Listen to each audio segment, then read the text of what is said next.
নমস্কার, শুভ সন্ধ্যা। নিউজ ভ্যানগার্ডের পর্দায় আপনাদের প্রত্যেককে স্বাগত। এই মুহূর্তে গুরুত্বপূর্ণ আপডেট খবর নিয়ে আপনাদের সঙ্গে আমি রয়েছি শতাব্দী। ইরানের পারমাণবিক কর্মসূচি নিয়ে একটা চাঞ্চল্যকর রিপোর্ট এবার রাষ্ট্রপুঞ্জের, এবং রাষ্ট্রপুঞ্জের সেই চাঞ্চল্যকর রিপোর্টে উঠে এসেছে একাধিক তথ্য। ট্রাম্পের দাবি অবশ্য উড়িয়ে দিয়েছেন আন্তর্জাতিক পরমাণু শক্তি সংস্থার প্রধান। কয়েক মাসের মধ্যেই ইউরেনিয়াম সমৃদ্ধকরণ শুরু করবে তেহরান। কি রয়েছে বিস্তারিত, যাব আমাদের সঙ্গে যুক্ত হয়েছে প্রতিনিধি সৌম্য মুখার্জি। সৌম্য, কি রয়েছে বিস্তারিত? দেখো, যেটা ডোনাল্ড ট্রাম্পের তরফ থেকে দাবি করা হয়েছিল যে মার্কিন বোমারু বিমানের হামলায় ইরানের 3টি পরমাণু কেন্দ্র যেখানে ইউরেনিয়াম সমৃদ্ধকরণের কাজ হতো সেইটি ধ্বংস হয়ে গেছে এবং ইরান আর কোনোদিন পরমাণু কর্মসূচি শুরু করতে পারবে না বলে তিনি দাবি করেছিলেন। কিন্তু তারপরেই তার দাবি বিপক্ষে সুর চড়িয়েছিল ইরান। তারা ট্রাম্পের দাবিকে হাস্যকর বলে মন্তব্য করেছিল। পাশাপাশি অন্যান্য দেশও ইরানের ওপর যে বোমারু বিমানের হামলা হয়েছে তাতে পরমাণু ঘাঁটি ধ্বংস হয়ে বলে মার্কিন যে দাবি ছিল তাকে অস্বীকার করেছিল। এবার সেই ট্রাম্পের দাবিকে অস্বীকার করলো রাষ্ট্রপুঞ্জের আন্তর্জাতিক পরমাণু শক্তি সংস্থার প্রধান রাফায়েল গ্রোসি।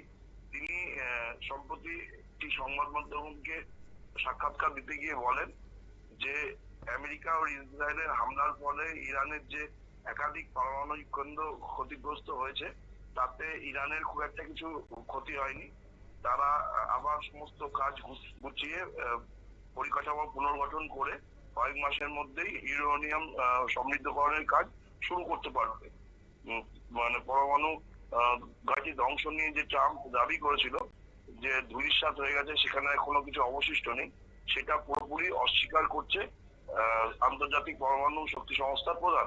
তিনি পরিষ্কার দাবি করেছেন যে তাদের কাছে যে রিপোর্ট উঠে এসছে তাতে ইরানের 3টি গুরুত্বপূর্ণ পারমাণবিক ঘাঁটিতে আমেরিকা হামলা চালালেও সেখানে ইরান আগে থেকেই সেখানকার যে ইউরেনিয়াম ছিল সেগুলো সরিয়ে দিয়েছিল। ফলে তাদের পরমাণু কেন্দ্রের ক্ষতি কিছু হয়েছে, কিন্তু তাতে তাদের পরমাণু সমৃদ্ধকরণের যে প্রক্রিয়া সেটা বন্ধ হয়নি এবং তারা কিছুদিনের মধ্যেই পরিকাঠামো পুনর্গঠন করে সেটা আবার চালু করবে বলেই রাষ্ট্রপুঞ্জের তরফ থেকে আশঙ্কা করা হয়েছে। পাশাপাশি ইরানের পরমাণু ঘাঁটিতে যেভাবে আমেরিকা ও ইসরায়েল হামলা চালিয়েছে তারও তীব্র নিন্দা করা হয়েছে আইএএর তরফ থেকে। রাষ্ট্রপুঞ্জের শক্তি সংস্থার প্রধান পরিষ্কার বলেছেন যে পরমাণু কেন্দ্রগুলোর ওপর কোনো অবস্থাতেই হামলা করা উচিত নয়, কারণ এই ধরনের ঘটনা মানুষের জীবন ও পরিবেশের পক্ষে মারাত্মক হয়ে উঠতে পারে এবং এই ধরনের হামলা পরমাণু নিরাপত্তা সুরক্ষা এবং নিরাপত্তা নিয়ন্ত্রণ ব্যবস্থার উপর গুরুতর বিপদ ডেকে আনতে পারে এবং এর ফলে আন্তর্জাতিক শান্তি ও নিরাপত্তা ঝুঁকির মুখে পড়ে যায়। সেই জন্য এটা করা ইসরায়েল বা আমেরিকার উচিত হয়নি বলেই তিনি মন্তব্য করেন। যদিও তার দাবি যে আন্তর্জাতিক যে বিধিনিষেধ ছিল সেটা না মেনেই পরমাণু কর্মকাণ্ড চালিয়ে যাচ্ছিল তেহরান। গত 2 দশক ধরে ইরান এই ধরনের কাজ করেছে এবং এর জন্য ইরানের প্রায় 200-র বেশি ইসরায়েলের বিমান হামলা হয়েছে। তারপরেও ইরান যে কাজ বন্ধ করেনি, বরঞ্চ যা খবর পাওয়া গেছে শেষ অব্দি ইরান মার্কিন হামলার আগে পর্যন্ত ইরান প্রায় 60% পরিশুদ্ধ ইউরেনিয়াম উৎপাদন করে ফেলেছিল এবং সেই তারপরেই এই খবরটা প্রকাশ আসার পরেই ইসরায়েলের তরফ থেকে হামলা চালানো হয়, যেটা যুদ্ধের পরিস্থিতি তৈরি করেছিল। এখন যুদ্ধ বন্ধ হয়ে গেল, ইরান যদি আবার পারমাণবিক কর্মসূচি তৈরি করে তাহলে তিনি আশঙ্কা করেছেন যে ইসরায়েল ও আমেরিকা আবার ফের হামলা চালাবে, আর যেটা গোটা বিশ্বের পক্ষে একটা বড় বিপদ আনতে পারে বলে তিনি মনে করছেন। শতাব্দী, ধন্যবাদ।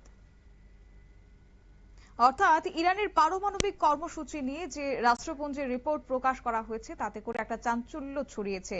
ট্রাম্পের যে দাবি করেছিলেন এর পরিপ্রেক্ষিতে তা রীতিমতো উড়িয়ে দিয়েছে মুহূর্তে আন্তর্জাতিক পরমাণু সংস্থার প্রধান। কয়েক মাসের মধ্যে ইউরেনিয়াম সমৃদ্ধকরণ ফের একবার শুরু করবে তেহরান, এমনই কিন্তু শক্তি সংস্থার প্রধানের বক্তব্যে উঠে এসেছে। নিয়ে নিচ্ছি ছোট্ট একটি বিজ্ঞাপন বিরতির, সঙ্গে থাকুন।